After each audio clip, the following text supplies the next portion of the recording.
What's going on, guys? It's Kuz. In this video, I'm going to be explaining the key differences from options and futures.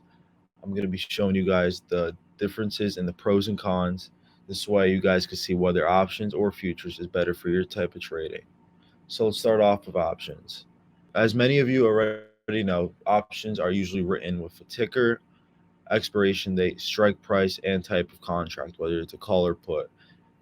An options contract essentially gives the holder the option to buy or sell an asset on or before a specific date without the obligation to do so, meaning that you're making a bet on a stock whether it's going to go up or down within a certain period of time. Trading options, you could trade from 9:30 to 4, that's Eastern time.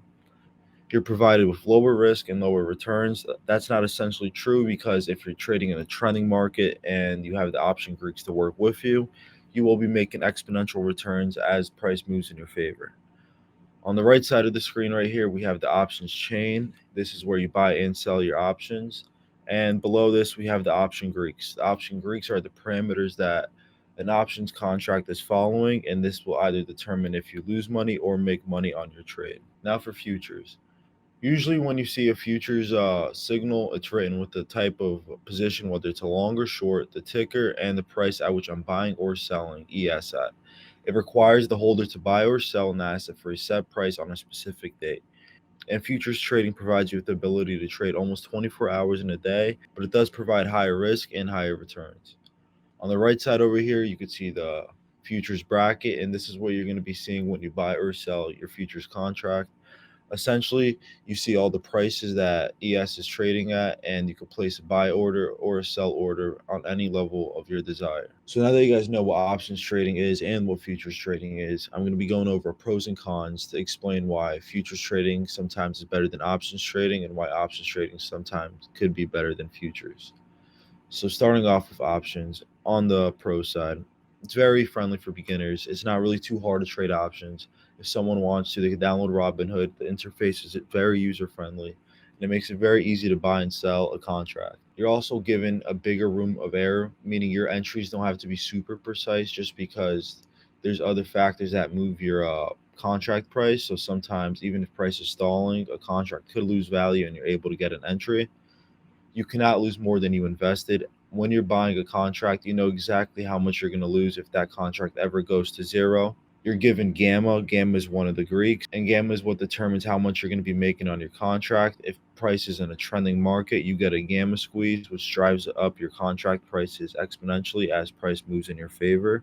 There's a low cost of entry. For example, on SPY, there's contracts varying from $5 all the way up to $1,000 and so on. That gives you the ability to even trade with small amounts of money, and it could be useful for beginners. And with options, there's different ways to play. There's straddles, there's selling contracts, there's leaps, there's swing trades, day trades. There's a lot of different ways you could play options, and that's always a benefit. Now let's move on to the cons. A big con with option contracts is that sometimes they tend to lose value quickly. This only happens when price begins to stall or stops going in your favor. The contract loses more value quicker than it does make value. And prices could vary. This could be a pro or a con depending on how you see it. But at no set time or no set day, our contract's going to be the same exact price every day just because there are a lot of parameters that move options contract, like I explained the Greeks. Sometimes you get liquidity issues depending on the ticker. If you're trading low volume tickers, sometimes there's option contracts that don't have any volume, so they don't move the way they should be moving. But if you're trading SPY, this will never be an issue. SPY is a very liquid asset. One of the biggest cons with options is theta and IV, and this is what stalls the movement on your contracts or tells you that you're not going to be making a certain amount on your contracts because the implied volatility was expected. With options, you'll never be able to predict the price of the contract based on a level, just because, like I said, there's a lot of things that move it. So if you're thinking you're gonna buy a SPY contract for $100 at 400 on SPY, you can't really predict that. That could be a pro or con. Once again, it just depends how you look at the market. So now let's go to futures. Futures is very liquid. It's one of the most liquid markets just because of how much volume is being traded in the futures market. There's no data, there's no IV. which is a benefit because this allows you to hold longer and you don't have to worry about time decay, meaning that if price tends to stall, your contracts don't lose any value. Futures are a standard price. If you're trading the minis, they're $50 per lot. If you're trading ES lots, they're $500 per lot. And this means that every time you're going to enter a trade, each lot that you're buying is always the same exact price. At no time will it ever be a different price, and that makes it easier to know how much you're wanting to put into a trade and how much you're expecting to get out of the trade. And futures provides better returns. That's not essentially true because, like I mentioned, if you have an options contract that is moving in a trending market, then it's going to grow exponentially. With futures, you have calculated profits, meaning that if price hits a certain level, you're going to know exactly how much you're going to make at that level, which is always a benefit instead of just sitting there and not having a clue how much you're going to make when price reaches your take profit. So with trading futures, you have a very small room for error, meaning that you have to be very precise on your entries. You don't want to get stopped out of all your trades. When you first start off, I would highly suggest paper trading just so you could get your entries down. That's what I did. Just because I noticed when I first started, I would get stopped out of most of my trades, but they would end up going my way until I worked on my entries and avoided getting stopped out so many times.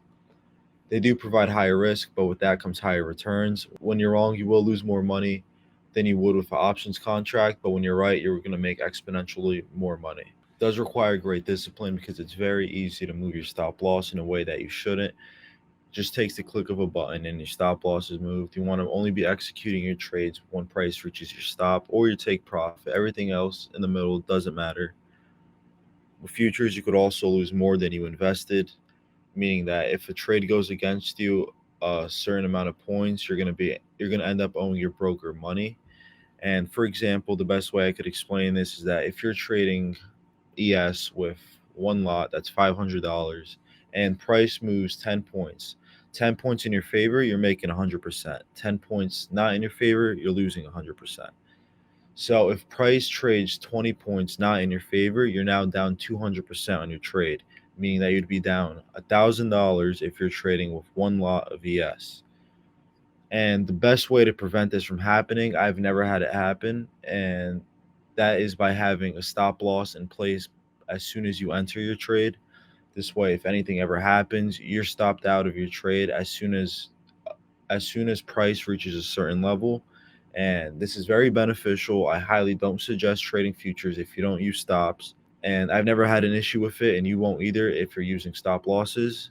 So now we have future margins. You're required to keep a certain amount of money on your brokerage account, and this varies per broker. Some require up to 16,000 per contract, while some are as low as 500, like TradeOvate.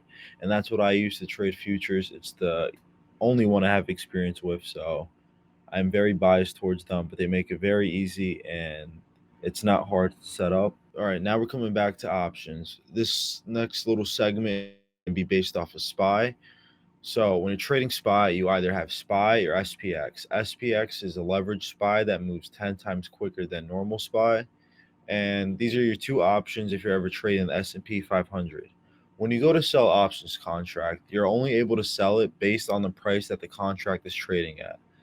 You can also have a trailing stop, but you'll never be able to sell a contract when price reaches a certain level, which to me is a con and is why I prefer futures. So once again, when you're trading options, you have a stop loss. It's either based on a certain level. When it reaches a certain level, you manually sell your options contract, or if your contracts are down a certain percentage, you're out of the trade. It depends how you trade. This portion depends on how you trade. I know some traders get out of all their trades when it's down 20%. And the reason this is a con is because sometimes your contracts are going to lose value right before the trade happens just because price is stalling. So your contracts are losing value before the big move. And that's always an issue because you want to be able to get in these big move trades instead of getting stopped out just because your contracts lost value before the move. And lastly, we have futures. So you have the micros and you have ES. The micros is slash MES. It's $50 per lot. Each point that ES is moving, you're making $5 or 10%. If you're trading ES, it's $500 per lot. Each point that ES is moving, you're making $50 or 10%. On the right side over here, we have the bracket settings, and this is something I highly suggest you using. Like I mentioned before, you don't want to end up when you're broke or money, so you could have a stop loss in place as soon as you enter your trade. My stop loss is 12 ticks. 12 ticks is equivalent to 3 points. Every 4 ticks is 1 point. Ticks move in quarter increments, so 0.25, 50, 0.75, and then a whole. So if you wanted to have a 2-point stop, you would have 8 ticks. If you wanted to have a 5-point stop, you would have 20 ticks. I lose tight stops because I like to find trades that are high risk to reward trades, so it makes sense. Even if I get stopped out 3 times, one winning trade will make up for those past 3 losses. And when trading futures, your stop loss is always based on a level. When price reaches that level, you're stopped out, and it helps you have calculated stops to know exactly how much you're losing and how much you're going to make when you reach your take profit. So, when to trade options or when to trade futures, you should be trading options in a directional market or a trending market. This way, the Greeks work with you. And futures can be traded in any market, especially those choppy days where price isn't really moving, just so you don't get stopped out of all your trades because data is working against you. That's it for this video. I hope you guys found this to be helpful. If you did, please drop a like down below. If you have any questions, please leave them down below. Thank you for watching.